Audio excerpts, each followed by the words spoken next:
Oh, hello, Moe. Hello, Caesar. Oh, I was wondering.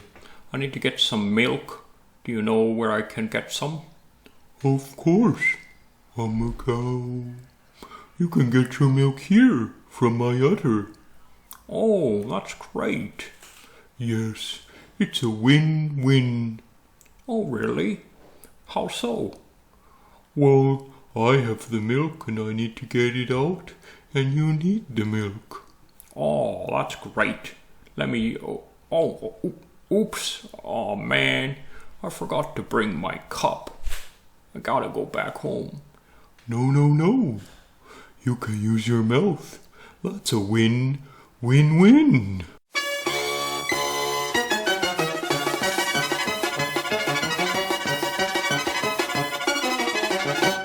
Hello and welcome to Caesar's Snack Sandwich. Today we're taking a look at CowSwap on Ethereum. Now CowSwap is a very special way to swap tokens for other tokens. It's basically gasless and there's no trading fees and so forth. I'll get into exactly how this works. It's quite innovative and interesting and useful. Let's go into the docs first. I'll explain everything there and then I'll come back and show you a few little buttons that you need to be aware of when you're using this.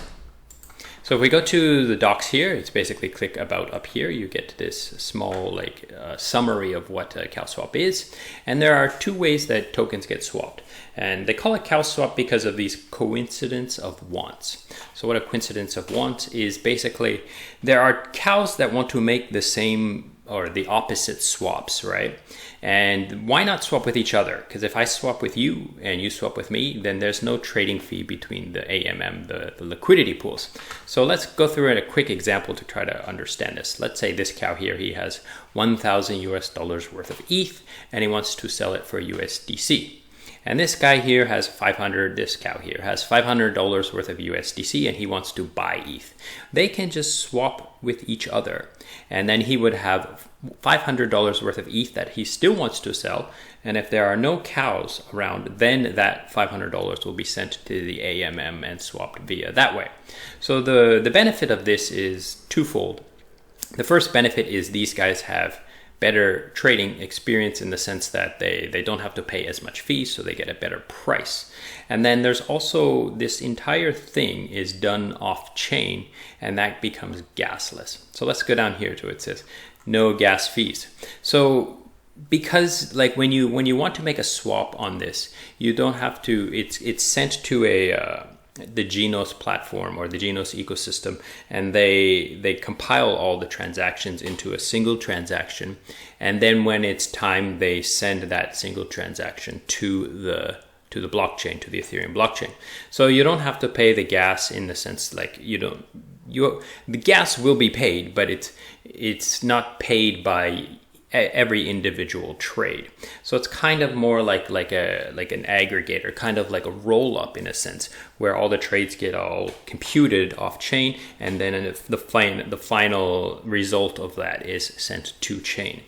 So, but as a user, you don't have to worry about gas. It's just going to come out of the price that you're quoted when you use the user interface, and I will show you that later. Now, another benefit is that you are able to avoid the MEV sandwich attacks. So because everything's compiled and executed off chain, and then only the final solution or the final prices or whatever are sent to chain in the end, like the final transaction is written, then there's no way for anyone to reorder transactions in the queue to try to extract some of this value.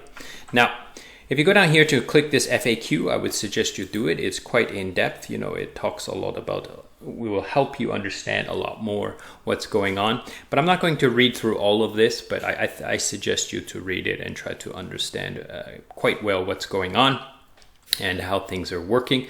But I do want to talk about this part here. And this is one of the things that you have to keep in mind. If you're trying to use ETH as your base currency and coming in and out of ETH, there will be some gas fees because ETH is not an ERC20 token. So every time you want to use ETH, you're going to have to wrap and unwrap it, and that's going to cost you gas. So if you're going to use CowSwap, I suggest you start holding onto WETH. wrapped ETH, because that is an ERC20 token, and you won't need to pay this wrap unwrap gas fee. Now you do also need to approve the token so that this contract can spend your token from your wallet. So if you're, once you do it once, it's done, right? You will have to pay gas for that, but actually submitting the order or canceling the order, you don't have to pay any gas. And another benefit is that you don't have to pay any fees if your transaction fails. So if you set your slippage very tight and it fails, you just don't make the trade. It doesn't cost you anything, which is quite good. So like I said, go through this article here, or this FAQ, and read it all. And let's go over to here and I'll show you a few settings. So as you can see, I have some WETH in my wallet. And let's say I wanted to swap it for, let's just use Wi-Fi. Let's say I wanted to buy some Wi-Fi dip on ETH, and I go to max and let it do its calculations. And then it quotes me a price here. And as you can see, it'll show me the minimum received and how much the fee is. And basically this fee here is going to be used to pay the person who's going to compile all the transactions. Like, it's not a man clicking buttons, but he's got his computer, and then he also has to pay gas to actually send the final transaction to the Ethereum blockchain. So it's going to help cover that as well. So there is a fee in that sense, but it's not paid to the liquidity pool in that sense. And so as you can see, when you hover over here, it says, before the fee, and then what you're going to get like in the end, and then again, no gas costs. So you could swap this. Now, like I said, I've already approved my WETH to be spent. So if you come here, there's probably going to be an approved token. So let's just say I wanted to sell, take some profits on this token. So maybe I would go to, let's say, USDC or whatever. And let's say I wanted to sell this WETH. You can very clearly see it's going to cost me about $6 to sell my $205 worth of ETH. And I'm going to end up with about $199 worth of USDC in my wallet.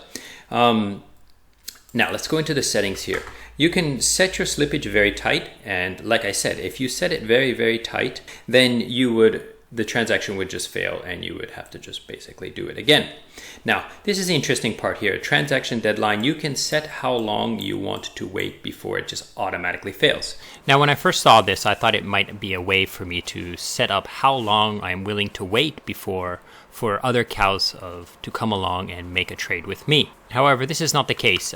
Basically, the way it's set up is that they will wait roughly 30 seconds, and then after 30 seconds, if there's no cows, they will start using the AMMs to make the swap for you.